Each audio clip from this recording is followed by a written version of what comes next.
हमारे बाबा भीमराव अम्बेडकर जी के उसमें, और उनके साथ बहुत बड़ी एक टीम थी। लेकिन वो समय काल क्या था सर? वो समय काल 1950 का था, जब स्त्री पर्दा प्रथा, सती प्रथा, ये प्रथा, दहेज, ये वो उत्पीड़न वगैरह सब था। परंतु आज हमें मौलिक रूप से, और जिसे कहते हैं कि मोरल रूप से, हमें संविधान में भी चेंजेस की आवश्यकता है।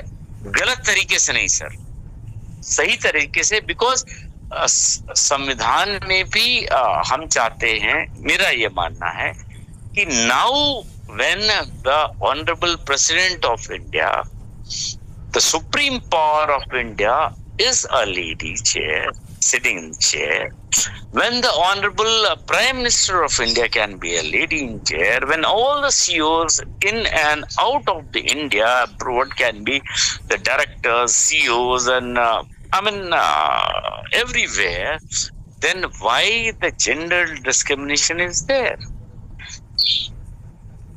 ये क्यों हमारे पुरुष के लिए अधिकार नहीं है उसमें आज की तारीख तक? क्यों सिर्फ स्त्रियों के लिए ही 44 अधिकार और हर तरह के अधिकार दिए हैं, जिसमें किसी भी केस में एक पैकेज आता है सर? किसी भी कोर्ट में आप न्यायालय में चली जाइए सर, पूरा पैकेज आता है एक लेडी के लिए, और न्यायालय प्रतिबंधित हो जाता है उसको संवेदनाशील देखने के लिए, जबकि वो पूरा का पूरा फ्रॉड होता है सर।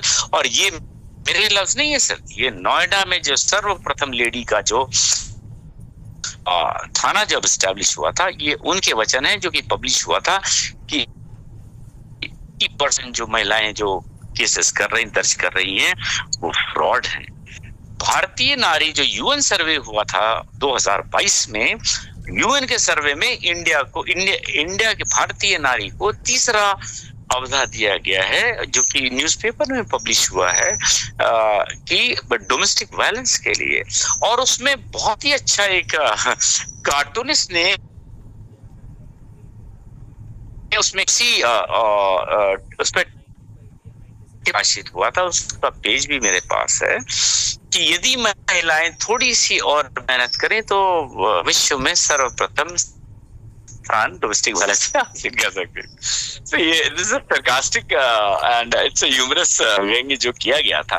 तो हम किस दुनिया में जी रहे हैं, मुझे तो उस पे भी समझ नहीं आता है सर। मेरा ये कहना है कि